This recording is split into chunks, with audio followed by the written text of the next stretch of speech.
Brasileiro, então temos tabela atualizada. Não. Né? Falta um jogo, né? Falta um jogo. São Paulo e Ceará. Quase Então, completo. é isso que eu estava dizendo, a rodada se completa hoje. Temos Flamengo, Cruzeiro, Palmeiras e Mirassol ainda no G4, com uma característica especial dessa rodada muito favorável ao líder, né? Segundo, terceiro e quarto e quinto. Só o Bahia dessa, né? é o primeiro que depois do Flamengo que ganha, né? Abaixo do Flamengo é o primeiro a vencer na rodada é o Bahia, que cola no Botafogo ali no G6. São Paulo ficou para trás, tem Fluminense e Bragantino e agora o Grêmio, né? Fechando a primeira página. Vasco e Corinthians vem logo depois, aí seria hoje a zona da Sul-Americana, né? Como diz o Diogo Olivier, ainda vamos ter um G ampliado daqui a pouco. Né?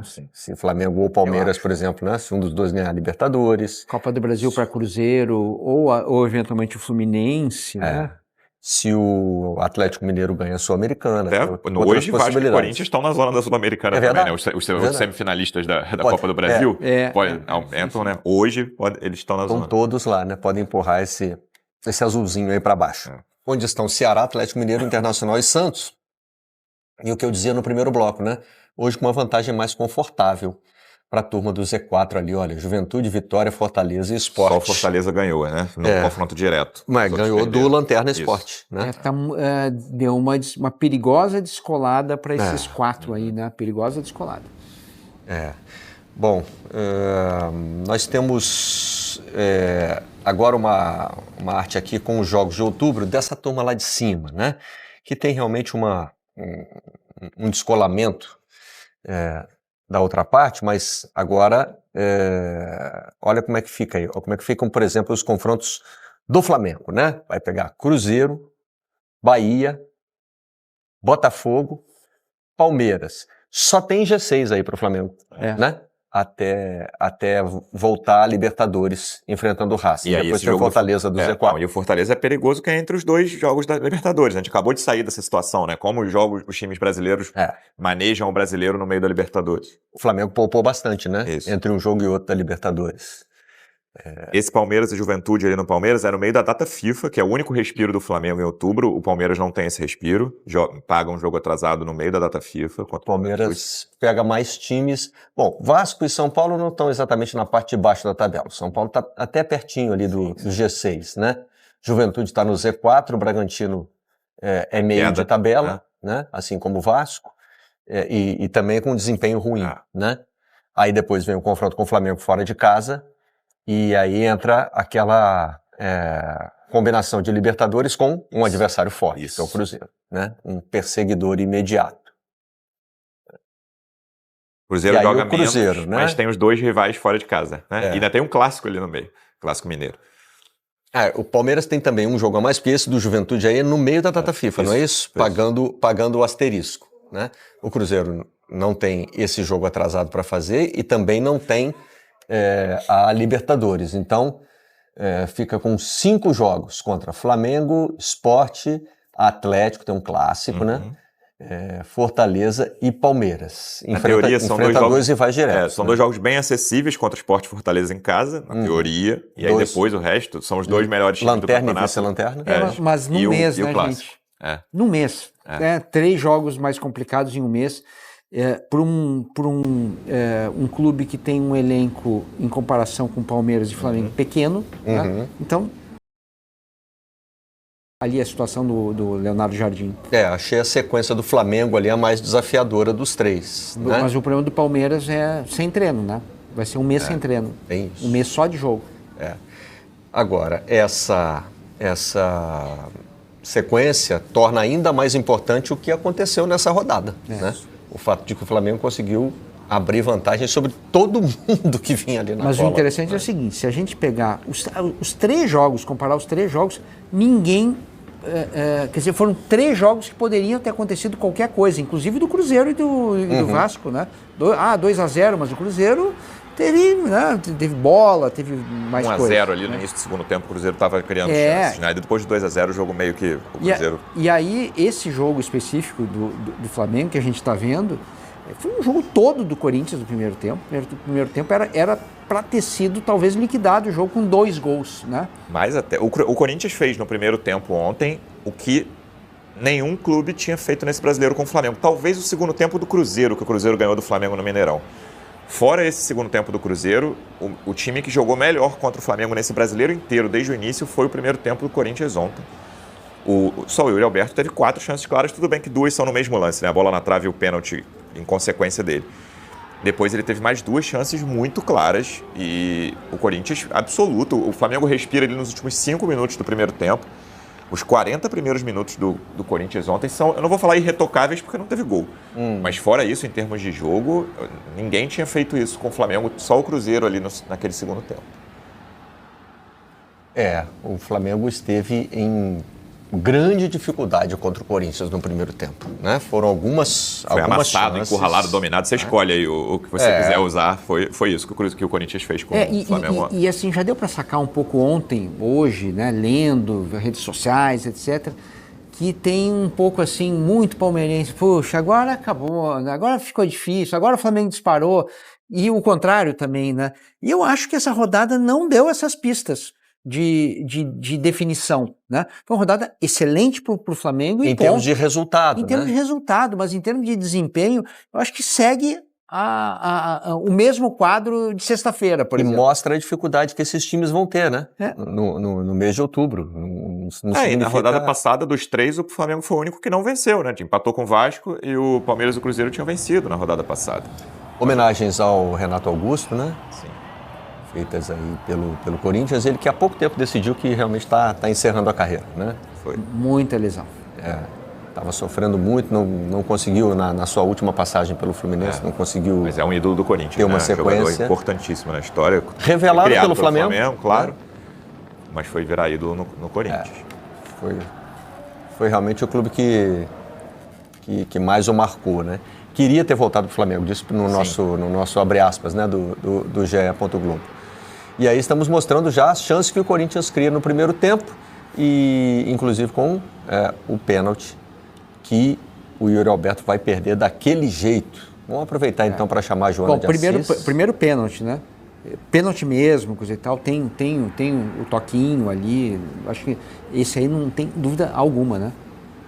Na discussão sobre ser ou não ser pênalti. Exato. Não, vamos deixar a discussão para o lateral, né? Que já teve bastante. É isso. E aí aproveitar para chamar a Joana de Assis e saber até da repercussão desse lance aí que o próprio Dorival Júnior tratou dele na entrevista coletiva, né, Joana? Bom dia. Oi, amigos. Bom dia para vocês todos. Lu, Serginho, Barreto, todo mundo que acompanha o Redação. Ele tentou amenizar bastante na entrevista coletiva, né? O repórter...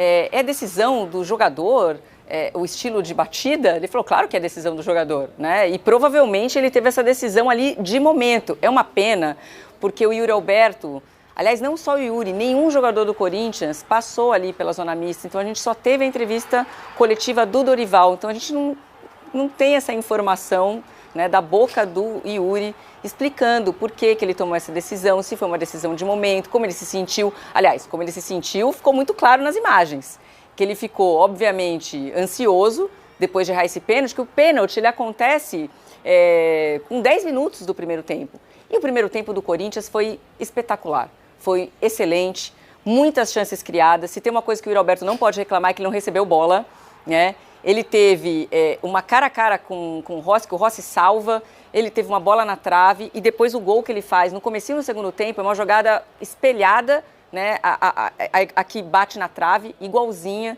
Então ele teve chance. Aliás, o Corinthians produziu muito, encurralou o Flamengo. Foi um primeiro tempo muito atípico do Flamengo, mas muito provocado pela postura ofensiva do Corinthians. Então acho que é um ponto positivo para o trabalho do Dorival.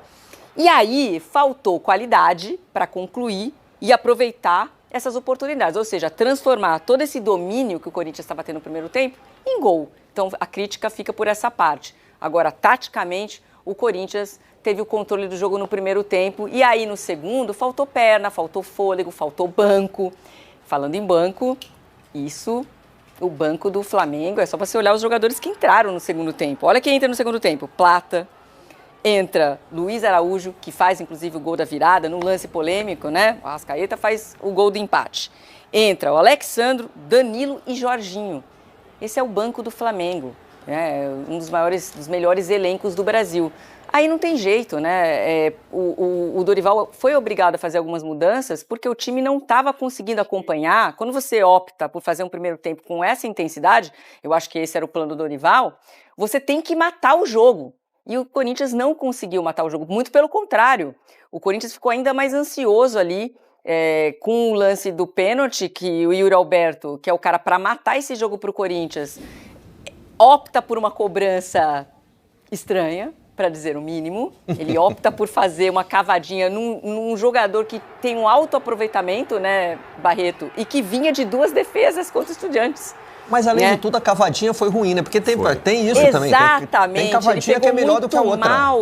Olha lá, o Rossi caiu e não precisou levantar, ó. Ele aconchegou a bola. Foi uma cavadinha humilhante mesmo, né? Bem humilhante. O Rossi só ficou parado no lugar para pegar. Acabou com o psicológico do Yuri, mas eu acho que assim, ele teve a recuperação ainda de conseguir fazer o segundo gol, ou fazer o primeiro gol do Corinthians no segundo tempo, mas aí faltou perna para o Corinthians, e aí o Corinthians foi castigado por isso, porque o Flamengo não vai aceitar desaforo, o futebol não aceita desaforo, você não pode perder tantas oportunidades assim diante de um adversário como o Flamengo, e aí o resultado foi o que a gente viu, um 2-1 com toda a justiça, porque o Flamengo foi lá e conseguiu essa virada no segundo tempo com um elenco muito mais técnico, um time, né, uma força muito maior que o Corinthians tinha à disposição. Agora, tem coisas que a gente precisa citar também, né? Dentro de todo esse primeiro tempo bom que o Corinthians fez, ainda assim, sem Garro e sem Memphis Depay. Então, é um ponto positivo para esse trabalho que sofreu tantas, né, o Dorival teve que mudar o time tantas vezes, porque não tinha seus principais jogadores à disposição. Ontem, mais uma vez, ele não tinha à disposição e já deixou claro que o Memphis e o Garro não devem voltar antes da data FIFA, então vão ele encontra. A gente fala do Guinegão, que é uma solução que ele trouxe da base. E eu acho que ontem a gente pode exaltar aí a atuação do Breno Bidon, que ontem na entrevista o Dorival fala que não vê o Breno Bidon como um volante, que vê o Breno Bidon como um meia e que ontem ele era o jogador que estava fazendo as vezes do Garro. Então, é um jogador que ele está dando mais oportunidades, que tem muita habilidade, um jogador da base também, jovem, sendo desenvolvido, recebendo uma sequência, sendo importante e correspondendo. Mas, como alguns jogadores, até como o Guinegão, o Breno, são jogadores que cansaram e precisaram ser substituídos, e isso fez toda a diferença para o resultado também. O Corinthians não conseguiu manter, por fôlego, seja por fôlego, pelos jogadores que estavam em campo, né, porque não eram os mesmos do primeiro tempo, não conseguiu segurar a potência que é o Flamengo. E aí o Flamengo, eu acho que quando o Cruzeiro perde, né, Barreto, porque o Cruzeiro é o primeiro a entrar em campo e perde para o Vasco, aí ele ligou o secador. Ligou o secador, tava dando certo, aí o secador queimou na hora do jogo do Flamengo, porque não teve jeito. O Flamengo vence, é o último dos cinco primeiros que conseguiu pontuar, e pontuar bem, né? Conseguiu os 3 pontos fora de casa. Numa rodada em que o Palmeiras perde. Qual foi o horário do jogo do Palmeiras? 4 da tarde. 4, né? Então o Flamengo já entrou em campo também às 8h30, sabendo, né, qual seria o impacto de uma vitória, né? Mas tem realmente um primeiro tempo muito difícil. Agora, o Flamengo jogou na quinta-feira, na Argentina, um jogo muito pesado, né? Porque a gente não pode desconsiderar o que a carga emocional afeta também no estado físico dos jogadores. Né? Mexeu, né? Ele manteve 6 titulares, o Rossi, do Estudiantes, né? O Rossi, o Léo Ortiz, o Léo Pereira, o Saul, o Arrascaeta e o Lino. O resto, o Felipe mexeu no time. Foi a primeira vez que Arrascaeta e Carrascal jogaram juntos. E, para mim, a grande notícia individual desse jogo do Flamengo é o Carrascal. Deu as 2 assistências, fez um jogo muito bom. E uma decisão curiosa, né? De ter Carrascal e Arrascaeta juntos. Primeira vez, o Carrascal caindo muito pela direita. E foi um dos muitos problemas que o Flamengo teve na marcação no primeiro tempo, foi o encaixe do Carrascal, principalmente com o Bidu ali. O Bidu, a Joana citou o Bidon. Para mim, o Bidon e o Bidu foram os melhores em campo no primeiro tempo. Que dupla, hein? Os dois jogaram muita bola. E acho que o Carrascal foi uma pequena parte do problema de marcação do Flamengo no primeiro tempo. Ele, uma pequena, não tem tanta responsabilidade assim, mas teve dificuldade na marcação. Mas com a bola no pé, o Carrascal fez um jogo muito bom. Além das 2 assistências, tem um lance no primeiro tempo que ele deixa o Lino em ótima condição, toque inteligente pra caramba, pro Lino finalizar, e o Lino chuta machucado ali na zaga. E é mais uma alternativa que o Felipe ganha, né? Porque o Carrascal chegou para ser o reserva do Arrascaeta. O Arrascaeta está sendo provavelmente o melhor jogador do Brasileiro junto com o Caio Jorge. E quando precisa, pode botar ele ao lado ali. Na teoria, pelo lado direito, jogam Plata ou Luiz Araújo. E ainda teve essa variação ontem. O Luiz Araújo entrou pela esquerda, coisa que o Felipe não gosta muito de fazer. Ele até já falou no confronto com o Atlético, que eliminou o Flamengo na Copa do Brasil, que não é o mundo ideal dele jogar com o Luiz Araújo pela esquerda. Ontem o Luiz Araújo entrou e fez o gol num lance que o Plata foi muito inteligente, né? A gente pode discutir o lateral ou não. Me pareceu que o lateral era para o Corinthians mesmo, mas o Plata foi muito inteligente. Esse é o lance. E tem o mérito da nova regra ali das bolas, né? Se tivesse Gandula, né, meu amigo? Isso foi não decisivo aconteceria. Isso. Se não tivesse a bola ali, né, onde fica A disposição do jogador, estáticas, né? Exatamente, esse gol não teria saído. Sobre o gol, vamos lembrar o seguinte, não tem VAR nesse tipo de jogada. Porque quando a bola sai, considera-se que uma nova jogada vai começar. Então, o VAR revisa gol até o começo da jogada. Por exemplo, escanteio, se tivesse sido tiro de meta e saiu o gol no escanteio, não revisa. Mesma lógica. E vocês tiveram a convicção de que o último toque foi do Plata? Ou... Depois de ver em câmera lenta, em close, nas redes sociais, eu tive convicção. Eu fiquei na dúvida. Ontem, na hora da transmissão, eu vi 3 ângulos e não tirei conclusão nenhuma. O que me deixa a dúvida é se tem ou não tem o último toque do Gustavo Henrique. Eu acho que não tem, cara. Com o pé esquerdo. Dúvida também. Não tive nenhuma convicção no lance. Eu fiquei na dúvida, mas assim, o gol, digamos assim, a parte mais intelectual do gol é a história das bandejinhas de gato ali, né? De água para gato que fica ali, né? Nesse momento. E a parte intelectual, a iniciativa do Plata também, né? Olha lá, rapidinho. A iniciativa do Plata foi decisiva. A bola que estava em jogo ainda está andando quando já está rolando, né? Então isso aí é mérito de quem entendeu exatamente a nova regra. Lembrando que no ano passado teve bola murcha no jogo do Corinthians e Flamengo, Gandula parando, coisa e tal. Então, eu acho essa uma grande evolução do futebol. E, ontem o Flamengo se deu bem com isso, né? Mas todo mundo pode se dar bem. O Gustavo Henrique dá uma desconcentrada ali de costas, depois reclama, né? Ele achando que a bola era do Corinthians. Faz parte, você tem que ficar ligado o tempo inteiro. Exatamente. E, bom, enfim. E a gente sabe, né? Depois que o bandeirinha levantou a bandeira, já determinou. Olha o jogo, cara. É isso. Né? Esquece o resto. O Gustavo Henrique era quem estava no lance. Né? Nessa câmera não dá impressão nenhuma de que a bola bateu no pé esquerdo. Muda muito a percepção do lance. Essa câmera é mais ou menos o ângulo do Bandeira. Do Bandeira. Então, assim, o que a gente vai dizer? Alguém roubou alguém? Por favor, né? Não foi um lance escancarado. Não, isso é da vida, né? E a gente nem chegou a nenhuma conclusão. Agora, só uma coisinha sobre o Flamengo, né? Eu acho que talvez o Felipe tenha cometido um pequeno erro de escalação ontem, né? Porque você, com hoje o De La Cruz, mais o Saul contra um Corinthians na Neoquímica, que geralmente é muito forte, ia pressionar o meio-campo estava cheio, né? Então, e não tinha um Garro que vai correr menos, né? Era um meio-campo só ali, Ranieri, Martinez, Maicon Ranieri de terceiro zagueiro, Bidon o tempo inteiro, um meio-campo muito físico também. O Bidon, para mim, a melhor partida dele, que eu vi com a camisa do Corinthians, foi ontem. Que eu vi, né?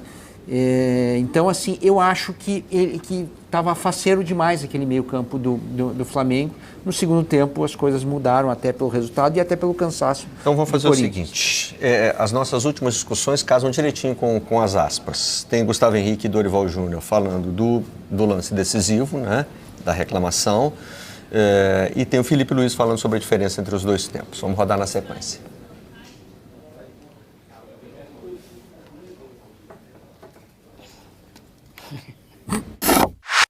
No primeiro tempo fizemos um bom jogo, conseguimos equilibrar e neutralizar bem a jogada do Flamengo.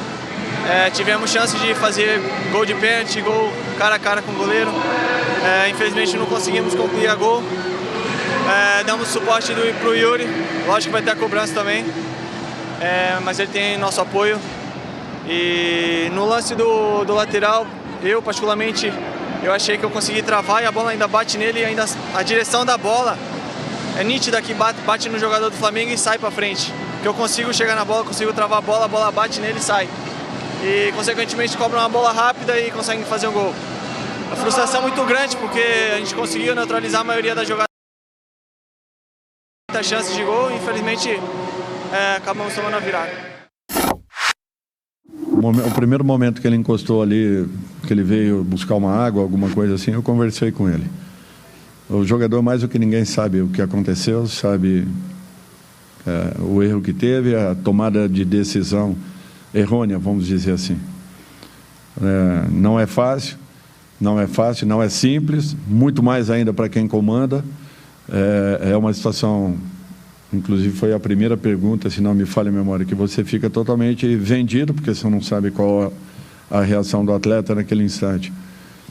Eu apenas lamento porque nós tivemos lá atrás um fato semelhante no jogo do Mirassol. Apenas isso, e deveria ter servido como uma lição a todos nós. Fomos muito mal nesses primeiros 30 minutos controlando a profundidade, e era o que eles estavam explorando, né, essa bola nas costas da nossa linha defensiva, e acabaram machucando bastante a nossa defesa, aonde já a partir do pênalti, que com 11 minutos praticamente já começamos a ajustar, mas era bastante informação para todo mundo, até ajustar praticamente foram 30 minutos, né? E aí realmente vocês sabem melhor do que eu, que o Corinthians é muito superior a nós em todas as fases do jogo, e a partir do momento que a gente corrigiu, já os jogadores começaram a controlar melhor o jogo, começamos a ter mais controle, mais a bola, e fomos nos últimos 10, 15 minutos do primeiro tempo já muito melhor. O Dorival, na verdade, falava sobre o pênalti, né? Perdido pelo Yuri Alberto, que não e marcava. Depay também. Isso. E o Serginho foi fazer as contas aqui. Porque, porque sabe, você faz uma conta que é uma conta meio assustadora, né? 4 meses que o Yuri não marcava um gol. Não jogava, beleza. né? Pois é. Aí, durante esses 4 meses, entrou em campo como titular quantas? Entrou 4 vezes como titular, sabe? Então, acho que a gente... Essa era a quinta ontem, né? Essa era a quinta vez que ele entrava em campo como titular.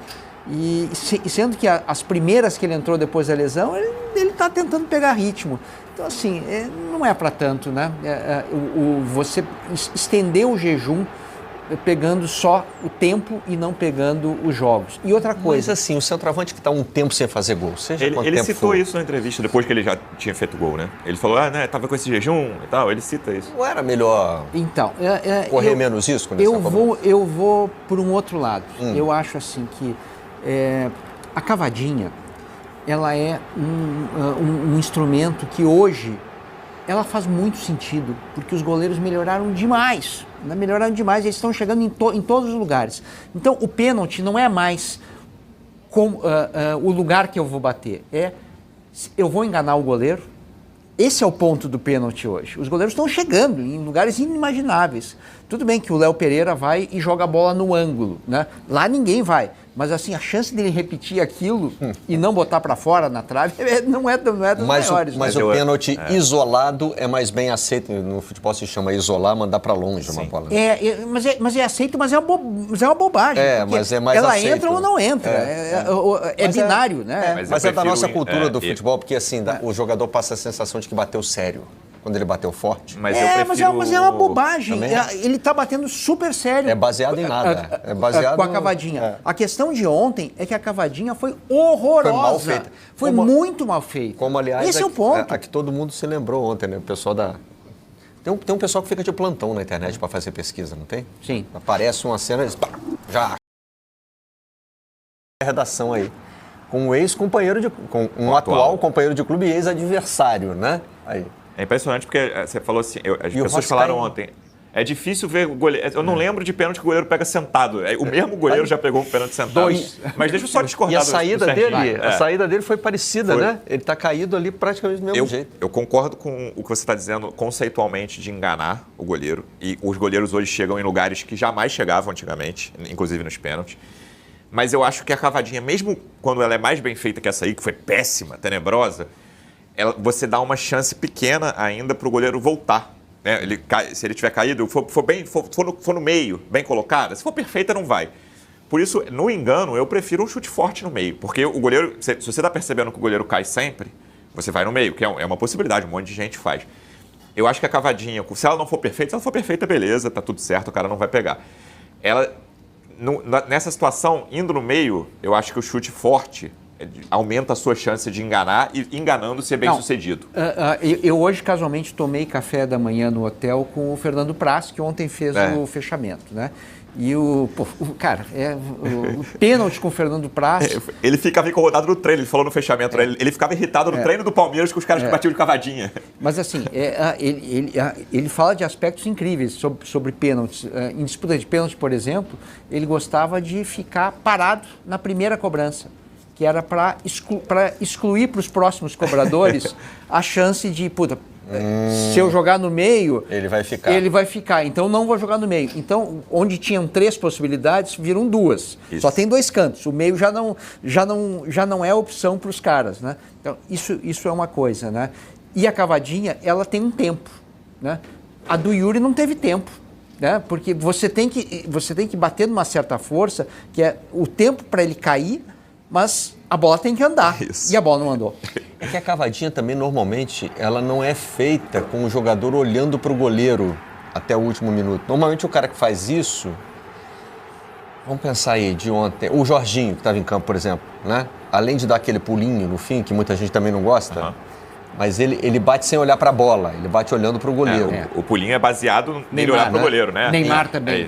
Neymar tem olhar no goleiro. Tem jogadores que fazem esse tipo de cobrança. O Gabigol também, boas lembranças. Esses caras, eles estão vendo para onde o goleiro vai. Na cavadinha, normalmente, o jogador corre para a bola como se fosse bater no canto, então ele está olhando para a bola. Com a decisão tomada.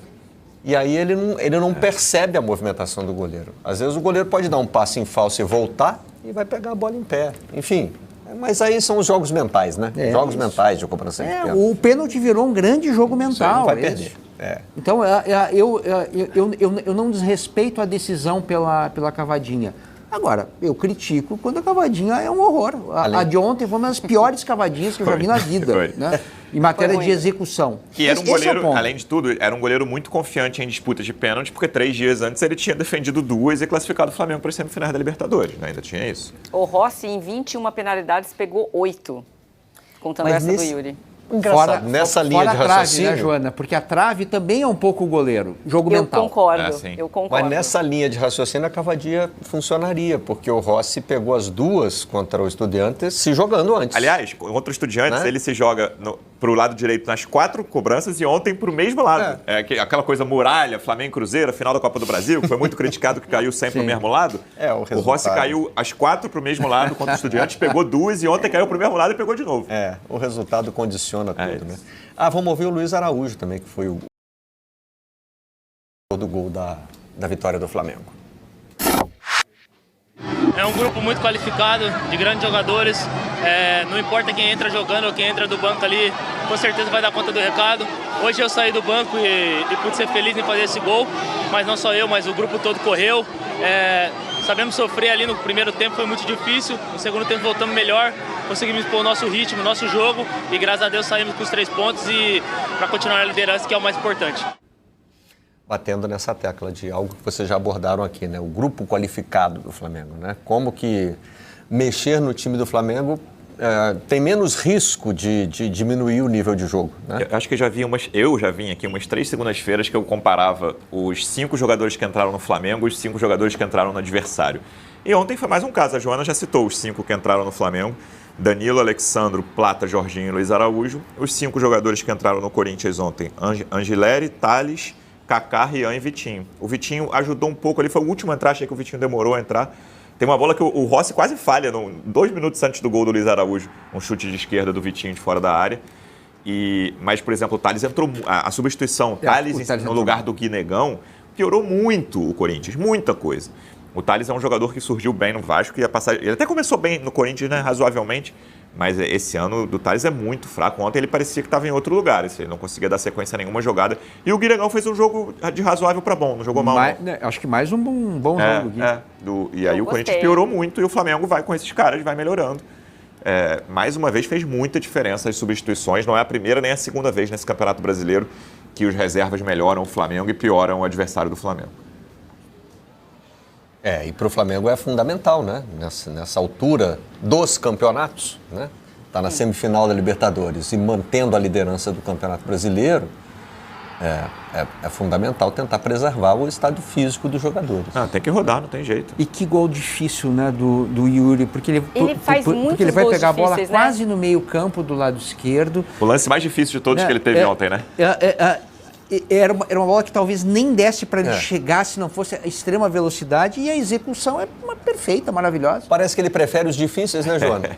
Exatamente. Não, e se você pegar o histórico de gols, ele é o artilheiro do Corinthians, né? Você vai ver muitos lances assim, em que ele marca sem ângulo para chutar. E mesmo assim ele acaba conseguindo marcar o gol. Mas realmente a opção do pênalti, acho até que pelo histórico do Rossi, acho que essa coisa do jogo mental e de pensar, acho que ele me estudou, ele sabe como eu bato, então vou tentar surpreender, mas a execução ficou devendo. Sim, eu acho que quando a gente conseguir ouvir o Yuri, eu acho que ele vai explicar algo parecido com isso. Eu acho que é bem isso, Joana. Eu acho que é bem isso. Eu acho que ele, obviamente, ele acompanhou os pênaltis do Rossi, e a batida do Yuri geralmente é uma batida forte, mais para cima, né? Então deve ter pensado, bem pênalti. Ele me estudou, né? E ele vai fazer o que eu geralmente faço. Hoje eu vou fazer diferente. Tenho essa mesma visão. Do outro lado, falando em gols marcados, o Arrascaeta superou o número de gols de toda a temporada de 2024. E além de tudo, ele 19, tem... né? De 2024 ou de 2019? Superou 19... Eu acho que de 2019 ainda não, mas como falta jogo pra caramba, eu acho que ele supera também. Não é isso? Gols marcados pelo Flamengo superou os de 2019. E ele superou também, já? Então tá. Ele também tem mais contribuições para gol do que jogos, né? Nessa temporada. Ele já tem mais contribuições para gols do que número de jogos. Sem contar que o Arrascaeta não é bem aquele artilheiro do 3-0, né? Ele é o artilheiro do gol de empate, ele é o artilheiro do 1-0, né? É o cara daquele gol que é o gol mais difícil, né? Quando o jogo está fechado, né? Parece meio doido falar isso, mas eu acho essa temporada do Arrascaeta muito surpreendente por causa da questão física. Não é pela qualidade, né? Falta de qualidade dele. Ele tem muita qualidade. Mas nos últimos 2, 3 anos do Arrascaeta, ele vinha sofrendo muito com questões físicas. Não conseguia entrar em campo, quando conseguia, não mantinha regularidade. Claro, tinha grandes jogos, decidia partidas importantes. O Arrascaeta é um jogador fundamental no Flamengo, desde que ele chegou em 19.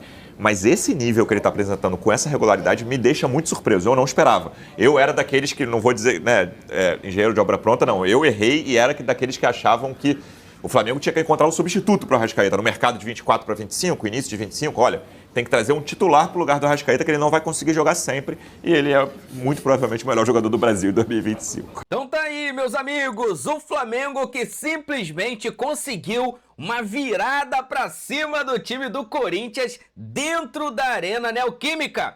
Flamengo que venceu o Corinthians por 2-1. E segue líder no Campeonato Brasileiro. Ou melhor, o Mengão simplesmente disparou na liderança. O Palmeiras perdeu, o Cruzeiro perdeu e o Flamengo venceu fora de casa. Uma vitória de campeão, uma virada de campeão. Olha, vou falar pra vocês, hein? Tá começando a ficar bom, meus amigos. O Flamengo, ó, disparando na liderança e uma vitória gigantesca depois, logicamente, da classificação heróica na Libertadores da América. Vou deixar aqui os créditos pro canal do Sport TV. O link deles se encontra na descrição do vídeo como forma de crédito. Vou pedir a você que não é inscrito para se inscrever no canal, ativar o sino e deixar o like. Daqui a pouco eu volto e trago mais novidades para vocês. Que alegria! Afinal de contas, isso aqui é nossa paixão, isso aqui é o nosso amor.